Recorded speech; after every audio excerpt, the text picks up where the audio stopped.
咧仲係喺機場咧受到數以百計嘅人嘅歡迎㗎。咁我哋而家睇下佢翻到香港嘅情形係點。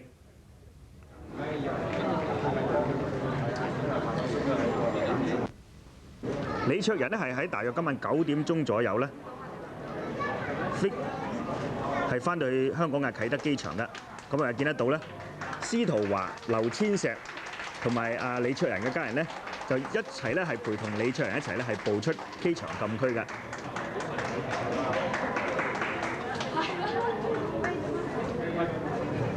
我哋見得到咧係有數以百計嘅市民同埋佢啲朋友、親戚、記者一齊喺機場咧係歡迎佢㗎。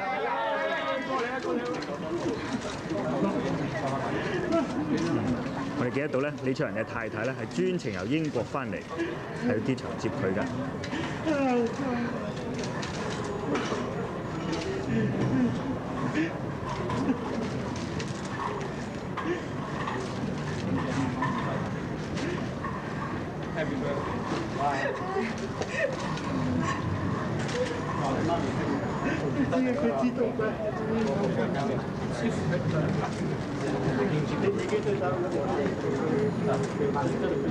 我記得到咧，李卓人翻到香港真係好激動嘅。不過我哋睇得到佢仲係精神好好。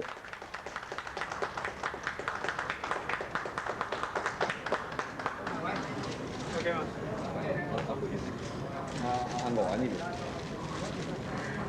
阿司徒嗰扎花係送俾佢㗎。哦，喂，我就花俾你。李卓人咧就係喺大約10幾日之前呢，係帶同支聯會嘅部分款項去北京，係打算咧係支援北京嘅愛國民主運動㗎。咁不過咧喺禮拜一，佢臨上咗飛機之後咧，就俾公安人員帶走，一直扣留到今日先至係釋放佢㗎。哥，而家呢邊啊。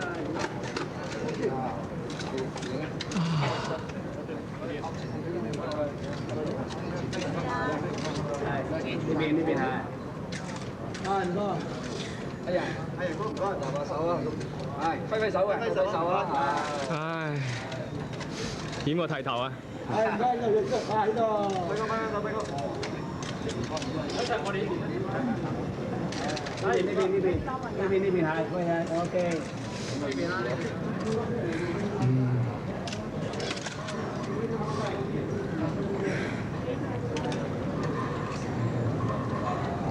就首先講心情先啊，心情梗係好開心可以翻嚟咁，但係我所受嘅比起而家仲喺北京嘅中國學生同埋爭取民主嘅中國市民所受嘅係差好遠。其實佢哋仲一路都要喺一個恐懼裏邊繼續落去。咁我可以好開心可以翻到嚟。我心情好似我頭先喺飛機上邊睇到啲雲裏邊有彩虹，即係覺得係兩個好極端。即係一方面，我頭先本來一路未起飛之前係一個處境裏邊，上到飛機裏邊見到個天空裏邊啲雲有啲彩虹喺度，即係覺得呢個世界係咁極端，即係從一個極端去另一個極端，咁好開心可以翻到嚟。咁呢幾日係好擔心啦，我自己無可否認。咁總之好開心可以翻到嚟香港，但係亦都為好多人擔心。由你喺機嗰度，你大學嗰時候上機嗰度，即係大家都知道，其實好多人都睇到我喺機嗰度俾人即係請落去㗎啦。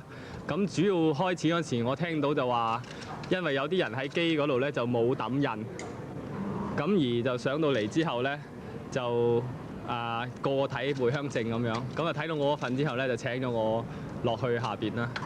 咁而其實之前未上機之前已經睇我份名嗰時，已經將我仁慈嘅人咧定係人類嘅人去問，即係好似唔知點解要特登問一問我，寫咗個人字，然後寫個人字，然後就問我係邊個人。咁其實我本嘢都好清楚寫係人類嘅人，咁我都覺得即係好似特別已經又睇一睇我咁樣噶啦嚇。咁然後落到嗰個主要開始傾嗰陣時，就喺一個開始等嗰陣時，就喺一個邊境嘅即係佢哋叫檢疫站嗰啲人請我落去啦。咁喺個邊境嘅檢疫站等一啲調查人員嚟到問我嘢啦。咁嗰晚就嗰時10點鐘，我被請落去。我記得差唔多等到10點半開始啲人嚟啦。咁就開始10點半嗰時開始傾啦。咁就一路傾到差唔多1點幾。咁就車我返王府飯店。咁我開始食晚餐，然後開始香港啲人話俾香港啲人聽，我而家返咗王府飯店。咁主要就第一次接觸同埋第一次傾咧，就係嗰個場合。咁傾嗰時，佢一路都強調就話冇咩嘢嘅，即係了解情況，了解完就冇嘢㗎啦。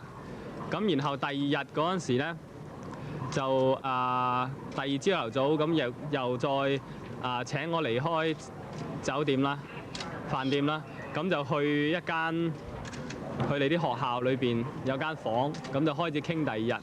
咁嗰日就傾咗一個朝頭早，同佢哋一齊食飯，食完飯再傾一個下晝。咁一路嘅講法咧，就係絕對保證我安全。第二個咧就係講清楚咗之後咧就可以走。咁而個時間就1-2日。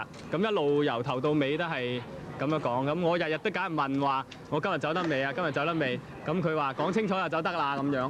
咁就基本上就傾完之後就返酒店啦。飯店嗰度就又係即係一個人喺飯店裏邊聽香港即係啲家人啊，同埋好多香港支聯會嗰方面打電話俾我，即係問我嘅情況啦。咁當然亦都試過有啲記者打電話俾我。咁第二日咧，主要就上下晝咁問。第3日咧就喺我間房就開始要我寫啲嘢啦。咁我寫完之後咧，就嗰個下晝就冇乜特別嘢啦。寫完之後嗰下晝冇乜特別嘢之後咧，就跟住又再等，跟住嗰一日最後仲要改少少嘢。咁改完晒之後咧，就準備就話咗俾我聽可以走。咁同埋咧就大家都知道我帶咗我哋香港支聯會嗰方面係帶咗啲錢上去啦。